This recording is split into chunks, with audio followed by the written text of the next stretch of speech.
L'image paternelle. L'image paternelle, c'est souvent quelque chose qui nous parle, qui peut nous donner une direction. Et quelquefois, c'est une image qui est bien réelle. Dans le texte de la paracha que nous allons lire cette semaine, Vayeshev, on voit les méandres de la vie de Joseph, Yosef Hatzadik, qui va s'appeler ainsi parce qu'il a réussi à surmonter des épreuves quasi surhumaines.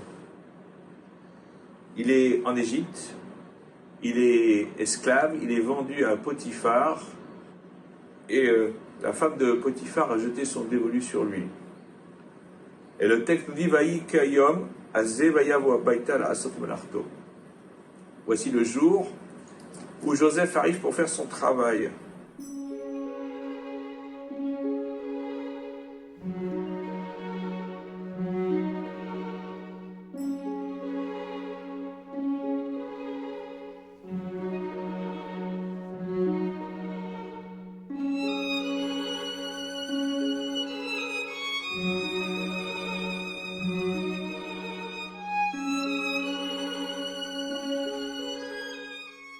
Rav et Shmuel, Rashi rapporte ce passage de la Gemara. L'un a dit il est venu vraiment faire son travail, et l'autre a dit en vérité il est venu avoir une affaire avec Madame Potiphar. Alors que jusqu'à présent, il avait repoussé toutes ses avances. Et Madame Potiphar, c'est Miss France ou Miss Univers, comme vous voulez,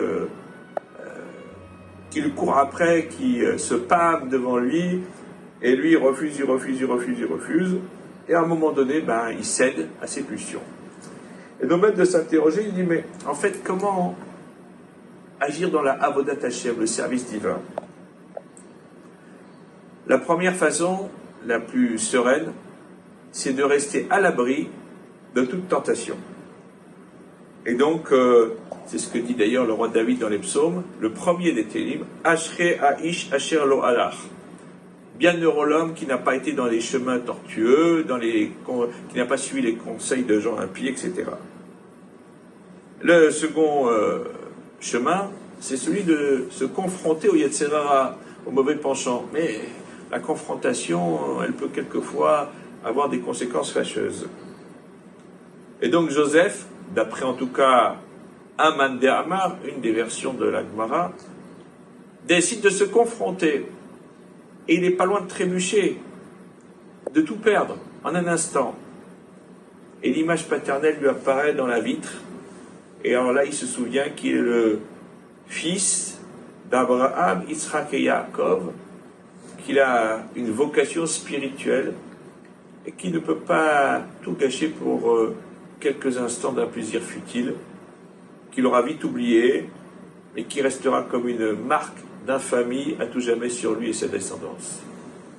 Et c'est ce qui suscite son réveil, son sursaut spirituel, et qui va lui faire attribuer le surnom de Yosef Hatzadik, le juste par excellence, celui qui est capable de contrôler ses pulsions et de s'enfuir, nonobstant la honte que peut lui causer le fait qu'il va s'enfuir tout nu dans la cour de la maison, pour ne pas céder à cela.